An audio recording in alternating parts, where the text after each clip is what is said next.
आगे बढ़ते हैं, बैनुल अक़वामी खबर पर नजर डाल लेते हैं। जहां हमास और इजराइल जंग से जुड़ी हुई बड़ी खबर आपको बता दें। हमास के ठिकानों पर लगातार आईडीएफ की बमबारी जारी है। शुमाली गाजा के शिफा अस्पताल पर बमबारी हो रही है। आईडीएफ के हमले में अब तक 11,000 लोगों की मौत हो चुकी है। गाजा के हेल्थ महकमे ने यह जानकारी दी है। आईडीएफ ने अब तक 150 लोगों को हलाक कर दिया है, तो वहीं हमास के ठिकानों पर आईडीएफ ने कब्जा कर लिया है।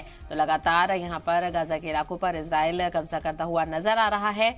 हमास के ठिकानों को खत्म किया जा रहा है और साथ ही साथ हमास पर हमले भी लगातार जारी है। तो हमास के ठिकानों पर आईडीएफ की बमबारी जारी है। शुमाली गाजा के शिफा अस्पताल पर भी बमबारी की गई है।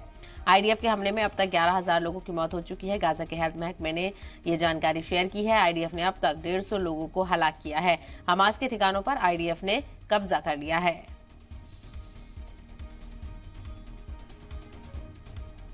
इजराइल और हमास के बीच जंग लगातार जारी है। 1 महीने से ज्यादा का वक्त इस जंग को हो चुका है। इस जंग का कोई खात्मा नजर नहीं आ रहा है और हर गुजरते दिन के साथ ये जंग शिद्दत इख्तियार करती हुई नजर आ रही है।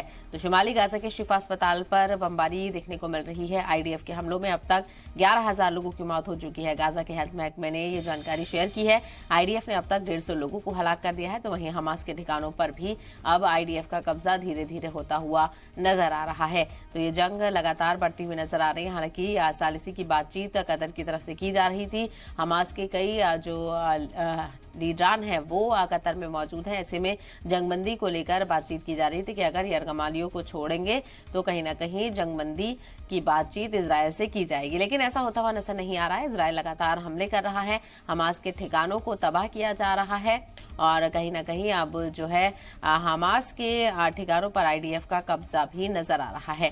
तो हमास के ठिकानों पर आईडीएफ की बमबारी लगातार जारी है। शुमाली गाजा में शिफा अस्पताल पर भी बमबारी की गई है।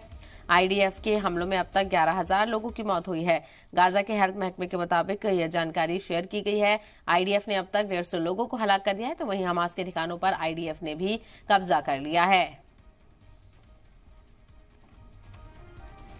तो हर तरफ तबाही का मंजर नजर आ रहा है। शदीद तबाही देखने को मिल रही है। लोग अपने घर कब के छोड़ चुके हैं, ना उनके पास कोई छत है, ना रहने के लिए कोई ठिकाना है। अस्पतालों में भी अब जगह ही नहीं बची है। तो वहीं लोगों को बमबारी के अलावा भी गजाई अजनास से भी मुश्किलात का सामना करना पड़ रहा है। पानी की किल्लत है, खाने पीने की किल्लत है और जो मसनूई दवाएं होती हैं जो आम तौर पर किसी जरूरी इलाज के लिए दस्तयाब होती हैं, उसकी भी दस्तयाबी ना होने की वजह से लोगों को शदीद परेशानी का सामना